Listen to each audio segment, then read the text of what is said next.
قوم کی بچیاں ناچ گانے کو اپنا شعار اور شوق بنا لیں، ان کی نسل سے اب خالد بن ولید نہیں پیدا ہو سکتے، ناچنے والے ہی پیدا ہوں گے، محمد بن قاسم نہیں پیدا ہو سکتے، طارق بن زیاد نہیں پیدا ہو سکتے۔ مجھے صلاح الدین یاد آیا اور میں بہت رویا۔ وہ بھی کسی ماں کا جنا ہی ہوا تھا۔ اس کے زمانے میں کرک، ایک ہمارے پاکستان میں کرک ہے، ایک اردن میں کرک ہے، اونچی پہاڑی پر وہ شہر ہے، بڑا دشوار قلعہ ہے۔ اس پر ایک حکمران تھا عیسائی، اس کا نام تھا ریجنالڈ۔ تو کرک کے قریب سے قافلے گزرتے تھے حج کے، تو اس نے ایک دفعہ حاجیوں کے قافلے پہ حملہ کیا اور کہنے لگا بلاؤ اپنے محمد کو تمہاری مدد کرے، اور سارے حاجیوں کو تعطیق کر دیا۔ اور دوسری دفعہ اس نے بحری بیڑا تیار کیا اور مدینے پر حملہ کرنے کے لیے وہ بندرگاہ تک پہنچا یمبو کی، لیکن موسمی حالات سازگار نہ تھے تو واپس ہو گیا۔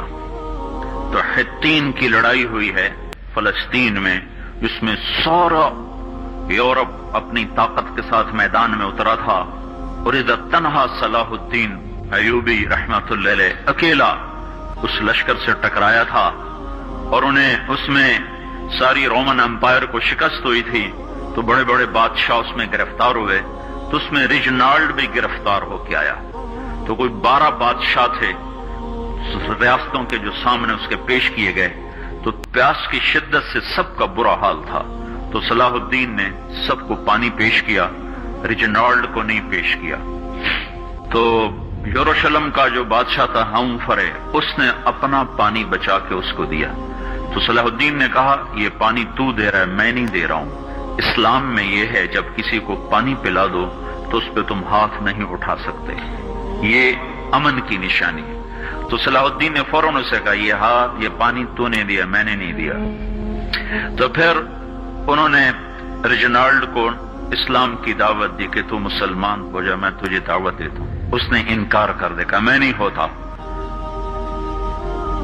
تو انہوں نے کہا میں نے تیرے قتل کی 2 دفعہ قسم کھائی تھی، ایک جب تو مدینے پہ حملہ آور ہوا تھا تو میں نے قسم کھائی تھی میں تجھے اپنے ہاتھوں سے قتل کروں گا، اور دوسری دفعہ جب تم نے حاجیوں پہ حملہ کر کے کہا تھا بلاؤ محمد کو، تو میں نے قسم کھائی تھی کہ مجھے اللہ نے موقع دیا تو میں اپنے ہاتھ سے تیری گردن اڑاؤں گا۔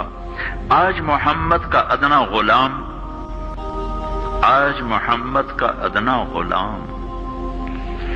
تیری اس بات پر یہ فریضہ ادا کرنے کے لیے آ رہا ہے، اور اپنی تلوار سے اس کی گردن اڑائی، وہ پیچھے لٹک گئی، پوری نہیں اڑی، پیچھے لٹک گئی، خوفناک منظر بن گیا۔